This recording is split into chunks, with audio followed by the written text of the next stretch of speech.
and it's actually my great pleasure to do so. This is my 11th year at Front Range, and so I am now at the point where my former students are also teachers here at Front Range, so I am old.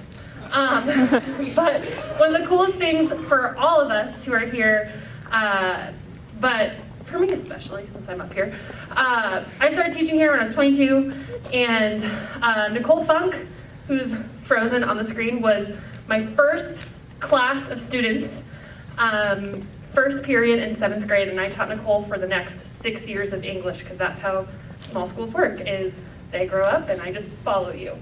But one of the coolest things that I watch happen as seniors graduate, usually by this time, we're basically friends, and it's just like, come hang out with me. But when you graduate, we really are friends, and we hang out, and we get coffee, we get breakfast, we come home for holidays, and we see each other, and these two girls that are going to speak today have become two of my very, very close friends. It is a great, great privilege for me to introduce Sierra Downs and Nicole Funk, who are our two featured stories for today. If there is any two people that I would want you guys to hear from, it would be these two women. They are some of the most eloquent, some of the most brilliant, some of the most compassionate and empathetic women I know. And it is such a gift to be able to see them be devastated that they can't be here, but also watch them love you well. So, without further ado, Nicole and Sierra. Hello Front Range, my name is Nicole Funk, and today is a truly special day that we get to celebrate the seniors for all of the good work that has been done this year. Not just for this day, not just for capstone speeches, but this whole year. The way that you have prepared for this, we want to celebrate you because it is good. And so I know that half of you right now are breathing a sigh of relief because it's done, the thing has happened, and the others of you are probably still running through your capstone speech in your minds. But I just want you to hear, well done. You have done a good job. You have made it to this place, and we are grateful that today we get to celebrate you, that we get to learn from the things that you love, because that is a gift to us. We are truly better because of the things that you love, because of the work that you have put in this year. We are better, and we are grateful that we get to learn from you. So I'm really excited that I've been asked to share stuff with you guys today. Me and Miss Downs today are mainly just going to be sharing our stories. Stories are important to who we are, to how we make sense of the world around us, even to how we understand God and who He is. So we're really just going to be sharing our stories from the time that we were here at Front Range, and all of the things that have brought us back to this place, the loves that have brought us back to this place. We're also going to be talking about questions, right? The questions that start capstone are the questions of what do you want and what do you love? And questions are so important because those are the things that drive the decisions that we make, that inform the choices that we make, and ultimately shape us into who we want to be. So we are going to talk about some of the questions that have shaped us, informed us, and we're just really going to tell our stories. So it's cool for me to be sharing today because when I was a senior here, I actually did not get to do a capstone. Capstone started the year after I graduated, and I always thought it was so cool watching my friends who were in younger grades than me do this project, watching my younger brother do this project. I just thought it was so cool spending time thinking about what you love and what you want in life. And I know that that's something that I desperately needed when I was a senior. My senior year in high school, I just did not know what I wanted. I thought about graduation and I got so nervous. And I think the reason that is because for so much of my life, when I was making decisions, I would ask, what is right? Is this the right decision? Am I going to make the right choice, or is this the wrong decision? And all of these bad things are going to happen if I make the wrong decision. And so I remember going through my senior year, and I would ask so many teachers, so many mentors, what should I do? What if I make the wrong decision? How do I make the right decision? And the countless hours that I spent talking with people, agonizing over, do I go to this school or do I go to this school? And is this the right choice? Or maybe the right choice is to take a gap year because I don't even know what I want to major in, right? And it was just so painful, and it came down to the wire where at the very end of my senior year, I ultimately decided to go to Azusa Pacific University, and I loved it. And I knew since I was a junior that that was something that I wanted to do. That was a school that I wanted to go to. But I was so caught up my entire senior year feeling, is this the right decision? If I make the wrong decision, what's gonna happen? And it was horrible. It was paralyzing. And looking back, it is so good that I went to the school that I went to because I loved it. It shaped me into the person that I am today. And I'm so grateful that I went there. But my freshman year honestly was hard because I had decided on a school, finally decided, felt like it was the right decision, but I still didn't have a major. And I had a few options. I was thinking about a few things. Had talked to a lot of mentors and my family and my friends, asking them what they thought I would be good at. And really the underlying question to all this advice was, what should I do? What's the right thing? What's going to be the right major for me? And I dreaded freshman year because the only things that anyone asks you your freshman year is, hey, what's your name? Where are you from? Oh, what's your major? And so the only thing that people knew about me was that I was from Colorado and that I didn't have a major. I was undeclared. And so in a way to mitigate my own fears, they'd say, hey, what's your major? I got tired of saying I was undeclared, and I started saying, I'm fun declared, which is literally the worst thing to say. Don't ever say that. But really there was this thing inside of me that so much of my worth and my value felt tied to my major. And if I didn't know what I wanted to do with my life, then I was doing something wrong. And I felt like the people around me thought that I was doing something wrong, that maybe my mentors and teachers from high school thought I was doing something wrong. Maybe my family thought that about me. But ultimately, I was viewing my decision about my major as, is this going to honor and glorify God? Is this the right thing to do to make him pleased? Or am I going to make the wrong decision and am I going to miss the plan that he has for me? And saying this out loud, it sounds kind of ridiculous, but that was the fear, that was the narrative in the back of my head. Like, if I make the wrong decision, God is not going to be pleased with me. He's not going to be proud of me. And so a lot of my freshman year was wrestling with those questions, wrestling with those fears.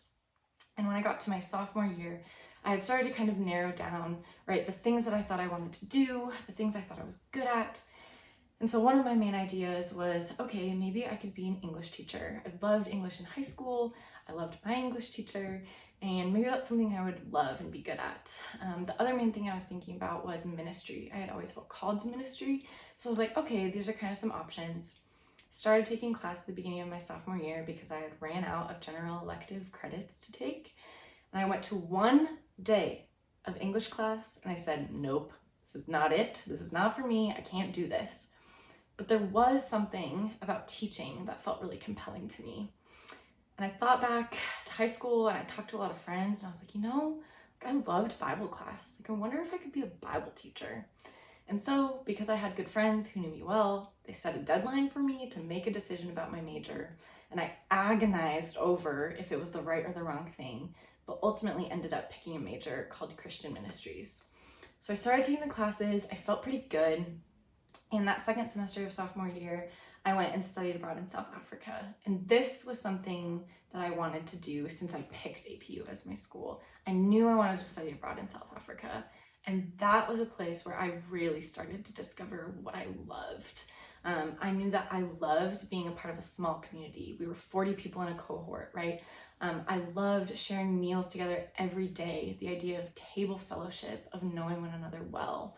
I fell in love with learning, not just learning in a classroom, but also learning from experiences and from cross-cultural relationships, from trying new foods and learning a new language. Like, I just realized that I loved to learn. I loved experiences that would push me and help me learn.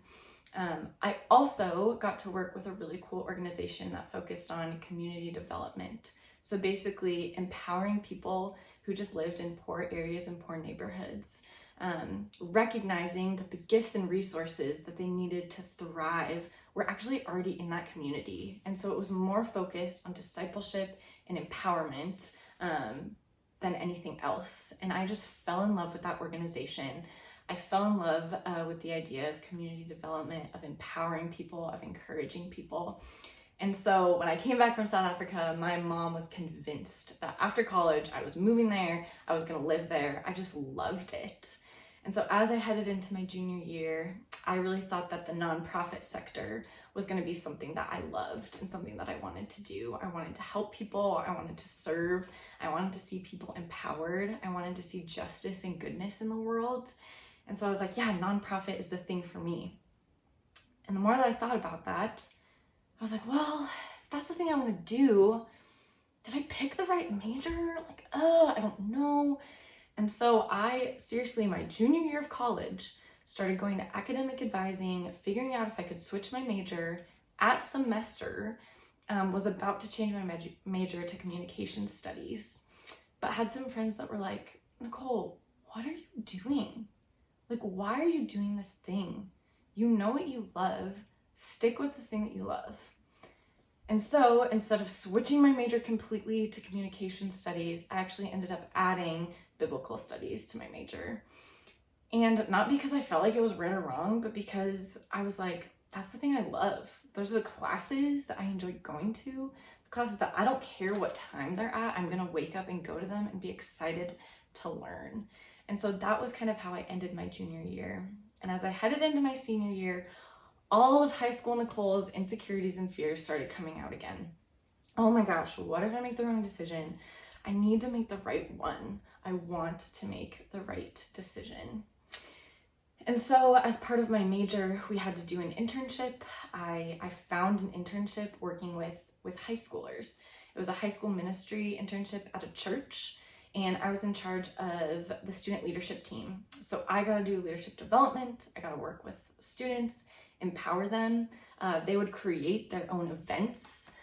So one girl did a mental health event, and I just got to encourage and support them in the things that they were passionate about, the things that they were gifted in. And I was like, man, I love this. There's something that I love so much about this.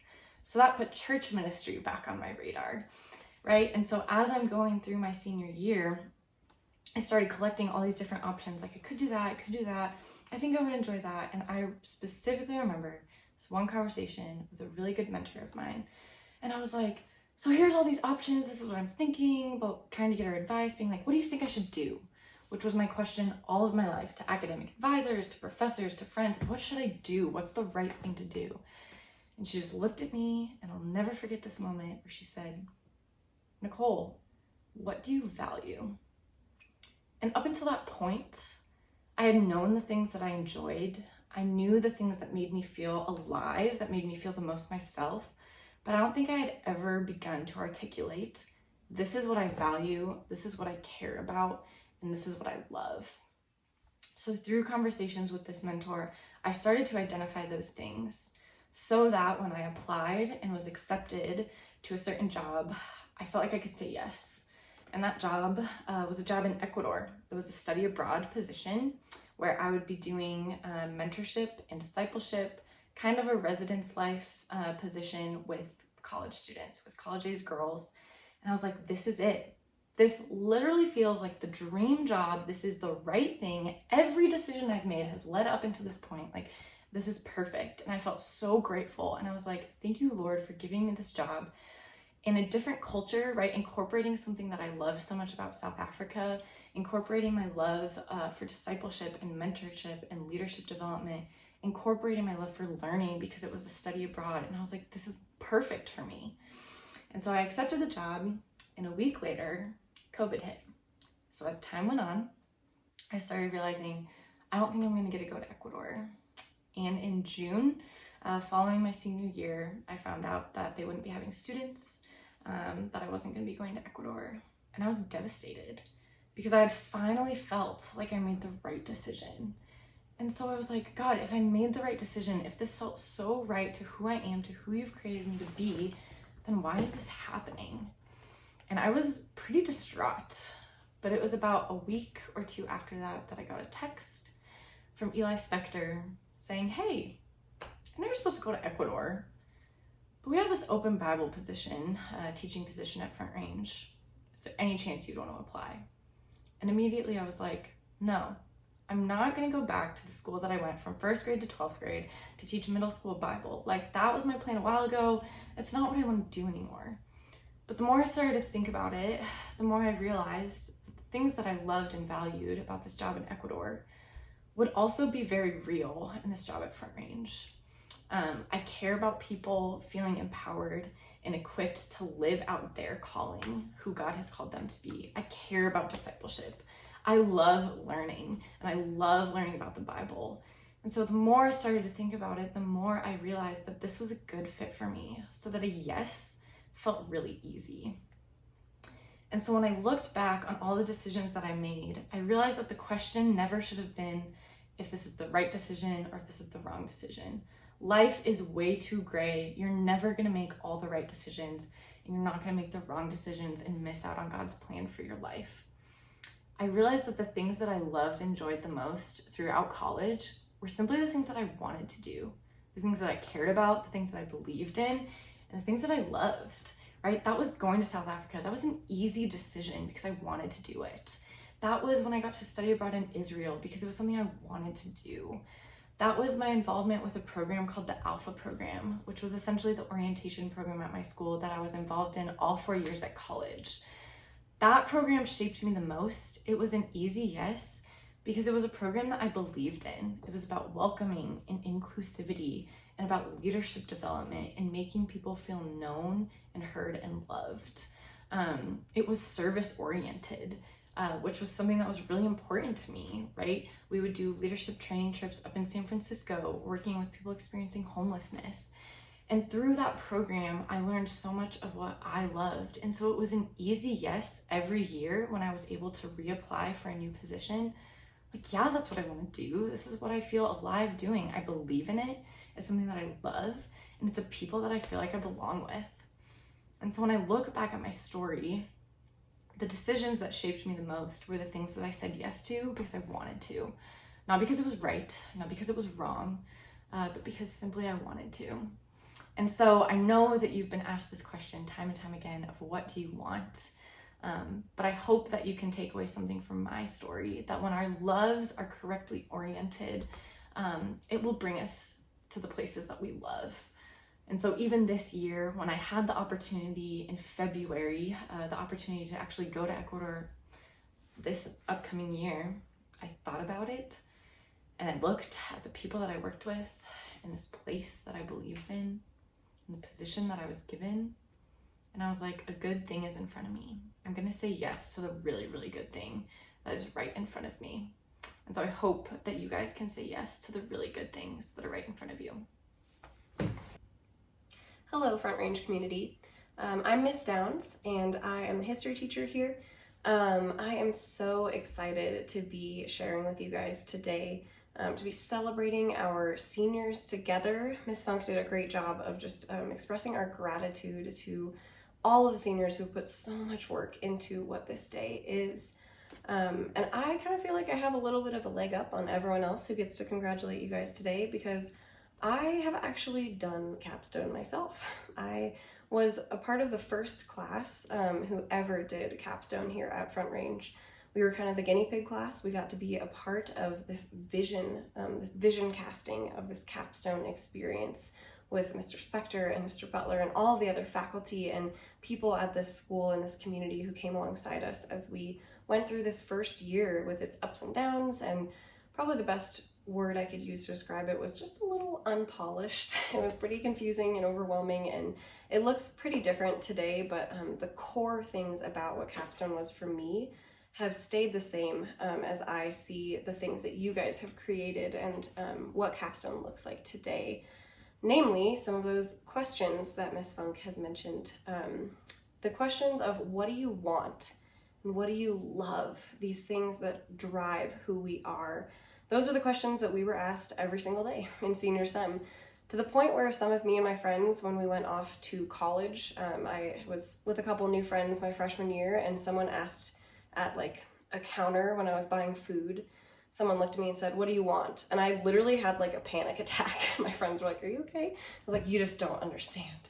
That this question of what do you want, which seems so simple and just just so normal of a question actually came to mean something really weighty to my class, who had heard Mr. Spector and others just ask us that every single day, it felt like. So these questions really mattered to us. My capstone project that I did was on teaching. It was also on refugees. It looked a little bit different the year that we did it, but I did a service aspect, like serving refugees in our community, and then I also had no idea what I wanted to do with my life senior year, like many of you seniors might also feel. But I knew I loved education, I knew I loved my teachers, and so I thought maybe I want to be a teacher. And that'd be a really accessible, interesting project to do. And so I did teaching. And those two things, when I got to the end of the year and had to do my capstone speech, I was trying to think about, okay, what do I want? What do I love? And do these things actually line up with it? And did I figure anything out this year? I got to that capstone day and I was trying to figure out, how do I put together a giant speech on refugees and teaching? And do I even want to be a teacher? And what did this even matter? So I'm looking back at one of my senior journals that I had. This is actually my journal for our capstone year. And in it, I say in April, at the end of my capstone year, honestly, I don't know if I want to be a teacher. And doing this project hasn't really helped me figure that out, which is exactly what I was afraid of. Surprisingly, however, I am not disappointed. I've gotten a new perspective and appreciation for teaching, and my love of learning has become more important to me. I'm more grateful for my education and more excited to go to college and actually learn things. I think that I'm realizing what's most important to me in my life going forward: people and learning. Refugees taught me to love others, and teachers taught me to never stop learning. Both of these things are very valuable to me, and I intend to carry them with me as I go to college and beyond. I kind of understand the whole "this project will shape you into the person you will become" thing now. Ah, little senior me. It seems like I figured it all out, right? I figured out that it wasn't about knowing exactly what my vocation was going to be. It wasn't about figuring out the numbers and the data and all of these things to line up and create the best life ahead for me, but it was actually about figuring out truly what I loved, what I valued. I found out that people and learning were things that I valued, and I wanted those things to be the things that carried me forward. But in typical people fashion, I went to college and forgot everything I learned in high school, and just didn't really remember that those questions and those values were what I wanted to drive me. They did still end up driving me. They were still so important. But I started to be driven by a different question. And that's where I kind of come back to what Miss Funk was mentioning, that in Miss Funk's story, that this question of what is right, the question between right and wrong, was this thing that really, really drove her. For me, I started to realize that throughout my college experience, the question that was driving me was not what do I love, what do I want? It was, what is best? What is the best possible thing that I could choose? I know that I'm incredibly motivated by what the people around me think of me. And so I continued to ask myself, when I would consider which college I wanted to go to, which major I wanted to pursue, which friend groups I wanted to be a part of, all of these things, the question that continued to ring in my mind that drove these things, these choices for me, was the question of which one is best? Which one is going to look the best to everyone else? What is going to be the most successful, the most promising, the best thing that you could have chosen? You couldn't have done any better. The grass is greener nowhere else. You found it, the best thing. I was driven by this superlative idea that I could find the best thing, that nothing would be better. And what ended up happening was just kind of a pretty tumultuous college experience. I committed really last minute my senior year to Vanguard University after pursuing colleges all across the country, from Oregon to San Diego to Boston. And I committed just because I had to choose. I was salutatorian and they were going to read my college choice out loud in front of everyone. And I was paralyzed by indecision because I had this giant spreadsheet that I had made on a poster board with all of the different colleges I was looking at and all of the things about them. And I knew if I just looked enough and I added it up enough, I could figure out which one was the best. That nobody could say I could have chosen something better, that this one was the best. but I couldn't figure it out. It was so elusive to me. And all of them had good things, and all of them were promising in different ways. So I went with Vanguard because they gave me the biggest scholarship. But a couple months later, this drive to choose the best thing continued to plague me, and I realized that I didn't think that Vanguard was the best. Other ones looked better. So I ended up choosing Gordon College in July before my freshman year. Last minute switch, very exciting. And ended up going to Boston for my first year of college, and I loved it. I loved the friends that I made there. I truly fell in love with New England. There was so much good in that year, the people that I met, the opportunities that I had, and yet this idea of the best place for me, like I said before, it felt like it was plaguing me. This elusive idea of the greenest grass just always in front of me. I felt that I had chosen Gordon, it was going to be perfect, and it just wasn't. It wasn't perfect. It was so good, but it wasn't perfect. And so I ended up transferring to CCU, to Colorado Christian University, and I finished out my degree at CCU, but in the years there was so much good there too. I loved the people that I met, the professors. I learned so much there, but again, I was so discontent. It was so not perfect. I continued to feel like it wasn't the best thing I could have chosen. And so then I looked for other options. I was going to graduate early. I was going to save money so that I could go to Oxford University for a study abroad. I worked super hard and got an internship at a prestigious boarding school over in New England to be a teacher's assistant in the summer. And I was going to go do that and get my foot in the door at some really great boarding school and then go to Oxford. And maybe because I did that for a study abroad, I could then go to Oxford University for a master's degree. It was going to be the best of the best. And then COVID happened, which is probably a phrase that all of us are used to now. But COVID happened, and I was suddenly living alone at home with my parents in Littleton, Colorado. I didn't get to go do my internship. I didn't get to go do my study abroad. And I finished a couple credits over the summer and graduated from my undergrad degree over email.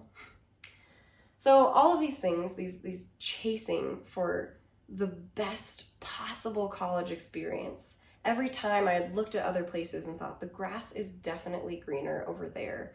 This place is not perfect. Though it is good, there's good things here. It's just not perfect. I can't be content here. I need to choose the best thing for me. It had brought me here. It had brought me to this place of not feeling like I had found the best thing, feeling like I had failed, feeling like this elusive greenest grass pasture of my future was still unclear. And so I decided that still I wanted to be in education. I knew I wanted to be a teacher at this point, and decided to apply to Front Range just to see if they could take me to do anything. I thought that it was probably the best place to at least get my foot in the door for more education work if I couldn't do a summer internship. And so started just being a substitute teacher, and slowly but surely ended up becoming a full history teacher and teaching multiple classes and having my own room here at the school. So I started to reflect on this journey around springtime when I was considering what my next year would look like, whether I would try to come back to Front Range or whether I wanted to continue to pursue a master's degree, maybe at an Ivy League, or even just move to New England and start to pursue another job out there. There's just so many thoughts in my mind that this place, I'm not always perfectly happy here. That maybe I got derailed, I didn't find the best thing, but if I can continue to look, if I can continue to make the spreadsheets, I always have all these tabs open on my computer of all these different master's programs that I could pursue, that one of those things, the best choice for my life, is still out there. That this place, while it is good, is not the best. I'm not perfectly content. And so I need to find the next thing. In this struggle of trying to decide whether I wanted to stay at Front Range or pursue some other things, I was slowly realizing, first of all, that I was falling in love with Front Range again. It was the place that I had grown up in, K through 12. The people, the teachers there, the parents and the families, and some of my best friends who I went through school with and still live with today, all of those things made me who I was. I think of Front Range kind of as, this might sound kind of cheesy, but a little bit like Narnia. It's pretty unassuming on the outside, just like an old wardrobe. You know, we're literally in a strip mall, so not really the most beautiful, elegant, promising thing, but for people who have curious eyes and willing hearts, when they open that wardrobe and enter into Front Range, it's a world of wonder and goodness. There are so many people there that I want to be like and teach like. And this vision that Front Range has for creating people, whole people who serve Christ in their education and in their work, it's good. It is so good. And the more I was recognizing this goodness, I was so torn between seeing how good it was, but feeling still like it wasn't perfect. And my normal track would have been just find something that is better. Find the greener grass. That's what you do. But I came across this story of a monk that when monks are becoming a part of a monastery, when they're devoting their life and taking their vows, they will go up in front of the whole entire church in this ceremony and kneel before the abbot. And the abbot will be prepared to give them their clothes and take their vows and accept them into the monastery. Their vows will be a vow for life, to celibacy, to selflessness, to hard work in the monastery. And in this moment, in this life-changing decision, the abbot looks at the novitiate, the young monk, and says, "What is it you seek?" And the monk looks to him and says, "The mercy of God and fellowship in this community." And that is enough. Those two things, the clarity and presence of God's mercy and fellowship with good people, were enough for that monk to truly choose to commit to this place forever. And the fact that I felt like I had to have this giant spreadsheet of all the perfect things to fall in line to even commit to a 4-year college or to one place for one small section of my life, it suddenly felt broken. That system didn't work. There was beauty and goodness in the fact that this monk could commit his whole life to something very, very simple. And I realized it reminded me a lot of Capstone, of these questions, that when I ask the question, what is best, I'm not answering that with my values and the things that I love and want. I'm answering it with numbers and data and all of these things that don't work. But when I ask the question, like that monk or like that abbot, what is it you seek? Or like Mr. Spector, what do you want? What do you love? That's when you get the answers of fellowship, good fellowship, or seeing the mercy of God, things like that. And when you can like bring those values, the things that you love, to the forefront, asking those questions, that is the way that you can begin to see the goodness in front of you, like Miss Funk mentioned. That I realize that it's not about the best thing, it's not about the right thing even. It's about seeing something that is good. It is identifying the good in this world, because nothing will ever be perfectly right. Nothing will ever be perfectly the best. It will only be good. And if we truly value that goodness, if the things that we love are good, then that must be enough. When the Lord created the world in the beginning of creation, he didn't look at it and say, this is right or this is best. He looked at it and said, this is good. So seniors and everyone out there, I hope that you are encouraged today by the fact that this place, this school, encourages our students to ask ourselves, what do we value? For me, my senior year, it was people, it was learning. Those were the things that I found to be good. And as I continue to go through my years in college, and as Miss Funk did as well, we continue to ask these questions that didn't bring us back to those values. It didn't bring us back to those things that we loved, to the things we had identified as good. But when we ask the right questions, what do you love? What do you want? What is it you seek? That's when you start to identify the good. And that is when you can rest in the place that you have chosen. So we just want to thank you guys again for listening to our stories. We hope that there was something in there that you really could connect with. But to end this time, we just really want to celebrate, challenge, encourage seniors and everyone with some tangible steps, right? A lot of this feels kind of in the clouds. what do you want, what do you love, and all those things are important. We just have a few tangible things that we would like to celebrate, encourage, and challenge you with. And so a few things for the seniors. I just want to say, again, well done. You have impacted this place in a lot of ways. I feel like I get a pretty unique view of the way that you impact this school by hanging out with junior hires, right? I see the way that they look at you in the hallways. I see the things that they write about you in their reflections in your journals of people that impact them, of people that have mentored them. Whether you're a D group leader or not, people look up to you in this place, and your presence has truly made this school a better place. So I just want to say well done, not only for capstone and this big thing and navigating a really hard year with a lot of faithfulness, but just for loving people well here, for loving other students well. And kind of my one piece of maybe advice or encouragement for you guys is to stop and celebrate little things. A lot of times it can be all about the big things, like you finished capstone, awesome. That's a big thing to celebrate. Or you graduated, awesome. But our whole lives can turn into, okay, well, what's the next thing? And what are the classes that I need to take so that I can get this internship, so that I can get that job down the line? And like, we have so many people in this world who are always looking for what's next. And like, I think that it's really important to be people who stop and celebrate and enjoy the little things, because I feel like the little things ultimately are the things that add up. And when I look back at my time at Front Range, it's like, yeah, those moments with teachers or with friends that I like really hold on to, right? Like sharing a meal with someone is something that I hold on to. Like fun and silly and random things, like those are good. And so I would just encourage you guys to stop, to celebrate the really good things, the really big things, but also the really small things. And I think those things end up mattering a lot. And those are the things that I've ultimately held on to the most throughout my journey. So maybe that's just like one tangible thing I want you guys to go away with, is to love and celebrate and have fun and play with the little things. It's not always about these big moments. So I really love that. Definitely second that.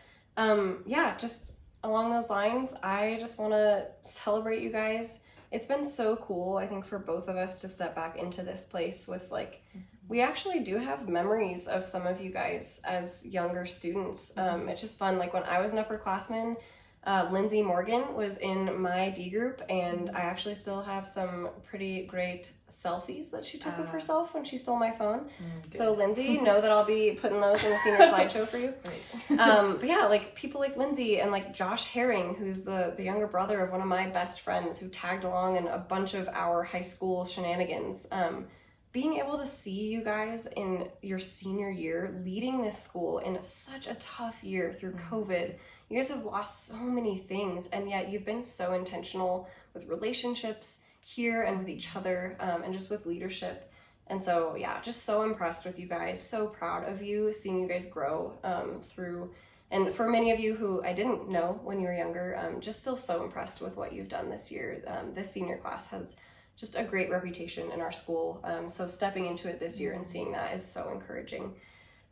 My encouragement for you guys, or my challenge, my tangible, is really just kind of along the lines of our values and what we love and what we want. In this year, you've been really pressed to answer that question really specifically, and I think it can get pretty easy to kind of let that go by the wayside. You think that you've figured it out on your own, that you don't need to like continue to go over it and over it all the time. But it's actually interesting that both Miss Funk and I have had pretty significant points in our college career where a big turning point was someone looking at us and saying, what do you value? And us kind of both realizing, oh, I don't totally know. And I will go to the grocery store with a list of things that I need to remember. So for the moments that are really big and really important, why don't I have a list of my values? So I'm not saying that what you guys need to go do right now is just go write out your exact list of values, but I would encourage that you be people of intentionality and reflection in that. Be people who journal, be people who talk about your values with your friends, with your family, when you're making decisions, from the little ones to the big ones. That being really intentional and reflective about those values, about the things that you love, like I said, writing them down honestly is a really great practice to help you remember those things that you do truly love, to help you see those things in all the decisions that you are making. They really do shape you and make you who you are. So might as well take time to think about them really, really intentionally. So I think that's all we have for you guys today. We're really bummed that we can't be with you guys in person, but we are so glad that we could at least put this together and still be able to speak with you and celebrate with you. Yeah. We're proud of you. Thanks for letting us be here. This is Yeah. cool. Thanks for letting us be a part of your stories.